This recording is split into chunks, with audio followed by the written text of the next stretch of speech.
Everyone, my name's Helen. I work at Royal Manchester Children's Hospital with Professor Webb.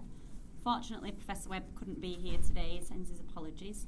But I'm here to talk about the PREDNOS trials that some of you may have heard of, some of you might have taken part in. Shall we just have a quick show of hands? Has anyone taken part in PREDNOS? One? Two? Fair enough. Okay, so let's get on. So the PREDNOS trial. The PREDNOS trial was designed to treat the first presenting episode of children with nephrotic syndrome. The trial started in 2007, so almost 10 years ago now, and we finished collecting the information last year, so it took us about 9 years to complete the trial. Previously, the gold standard for treating children with nephrotic syndrome was to give them high-dose steroid for 4 weeks and then move on to alternate day steroid for 4 weeks. So this has been the gold standard from the 70s really, and the aim of the PREDNOS trial was to see if this was still the appropriate treatment that we should be giving, or asking the question, is there anything else we can do? Can we change the way that we give the steroid? Should we be giving more or less steroid over a longer period of time? And ultimately, what are the side effects associated with that? So the PREDNOS study itself, we were looking to recruit 225 children who were newly presenting with steroid-sensitive nephrotic syndrome. And the children were randomised, so half of them would receive the gold standard treatment that's been used since the 70s, so they would get 8 weeks of steroids and then placebo up to 16 weeks. And then the other half of the children would receive an extended course of steroid with a gradual reduction week by week, again totaling 16 weeks.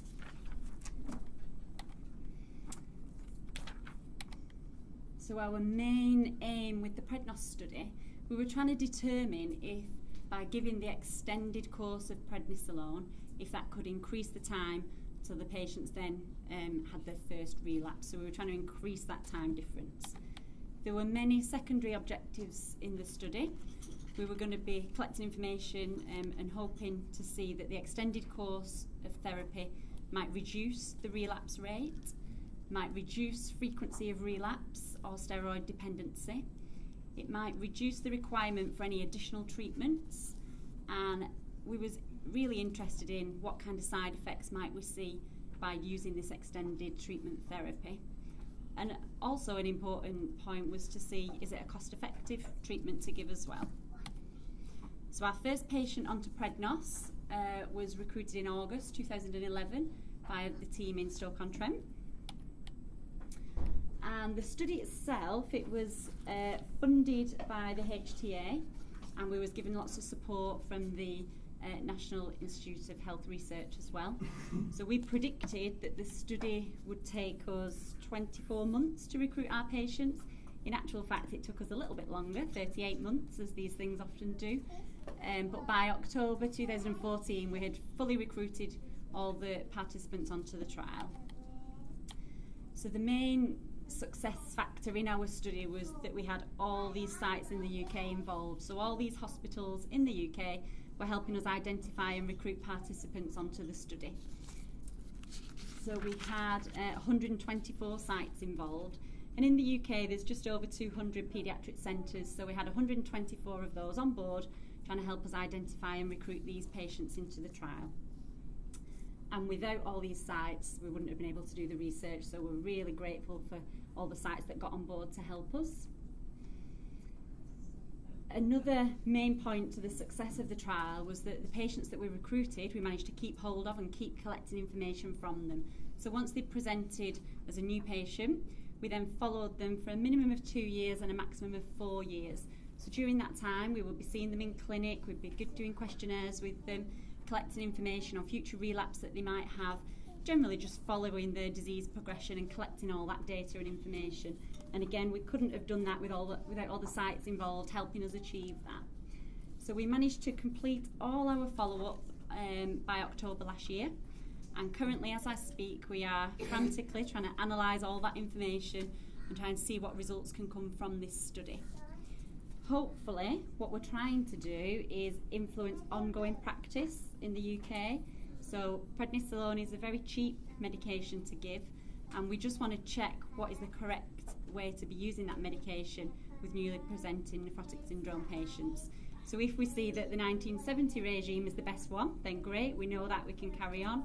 If we see that this more extended therapy is better, again taking into account the side effects, then that's something that we can start implementing and using more or less straight away. So hopefully in a few months we can start discussing the results of that study and letting everyone know the outcomes.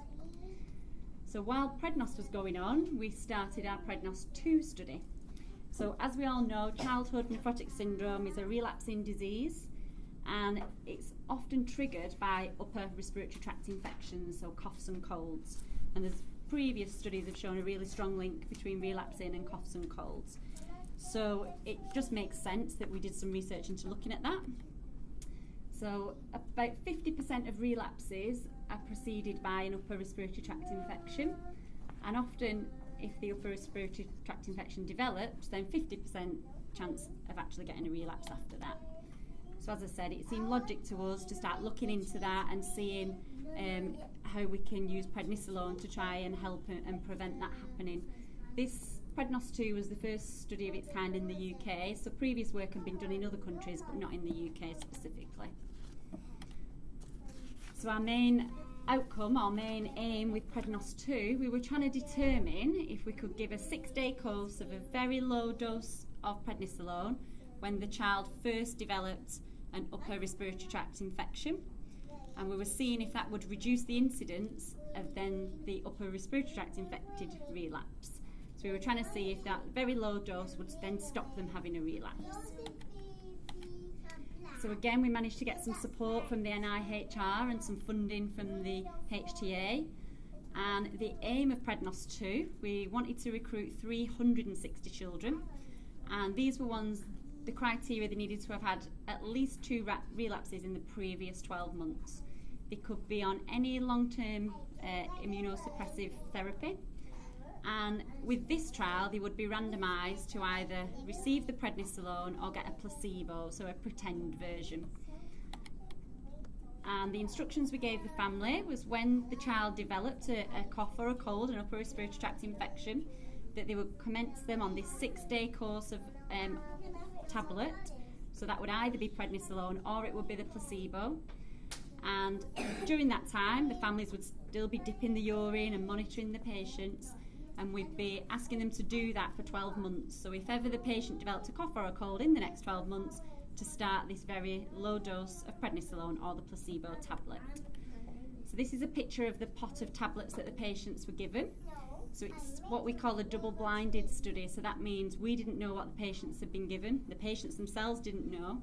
So they would either get prednisolone or placebo, and they would be given in these pots with those clear instructions on what to do. So we thought it was really important that we gave a definite definition of an upper respiratory tract infection. So we asked parents to give the medication if the children had had at least 2 of these symptoms for at least 24 hours. So a sore throat, ear pain, runny nose, a cough, hoarse voice, and a fever. So again, our main endpoint, what we were really looking into was to see if the development of an upper respiratory tract infection by giving that low dose prednisolone or placebo, would that then stop the patient having a relapse. There's lots of secondary endpoints that we were looking at. So for the during the 12 months the patient's on the trial, we were looking at their relapse rates, we were collecting information on the dose of prednisolone that they may have needed for consequent relapses. In particular, we're looking at side effects. So we know from families when they come to clinic, side effects are a huge impact on the lives, so we were collecting data all around that. And also just monitoring what was going on with other therapies that may have been needed. We were doing some quality of life questionnaires, some health economic analysis, and also some DNA sampling, so collecting some blood samples as well. And again, the success of our trial very much depended on having all these centres in the UK on board, helping us out to try and recruit these children. So our first patient was recruited in 2013. At the moment, we've got 266 patients on the study, which is fantastic. So we just need another 100. we've got 120 sites in the country that are set up, and a lot of these sites took part in the Prednos study as well. So once they were on board with that, they were quite happy to get involved in Prednos too.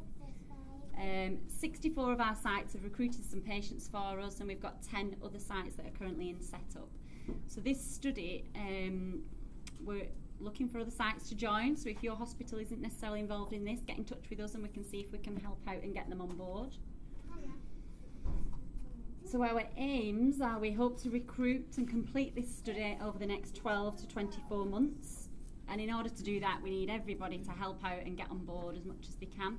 And then we'll aim to start looking at our results early next year. And the good thing with these type of trials, any change in clinical practice can be rapidly implemented. So if we find that by giving this very low dose of steroid at the time of a cough and a cold can prevent a relapse, this is something that can be implemented into clinical practice quite quickly. As I mentioned, we would keep a very close eye on side effects because that's a main concern for families. And there's likely to be very few cost implications by implementing this treatment change if it's needed. So just to conclude, our 2 Prednos trials, what they've really shown is that these large, multi-centre, lots of hospitals involved, these studies, they can actually achieve and they can be deliverable. We found that lots of our district general hospitals were really keen to get on board and keen to help us out with our research. That was really, really encouraging. And the Prednos trials, they are answering clinically important and relevant questions. And as I said, the results are likely to influence future UK and possibly international practice as well. And any changes, hopefully, that come from the research can be implemented really quickly, and we can get those into regular practice. So thank you very much. I'm happy to answer any questions, or you can contact us by email or afterwards as well. Thank you.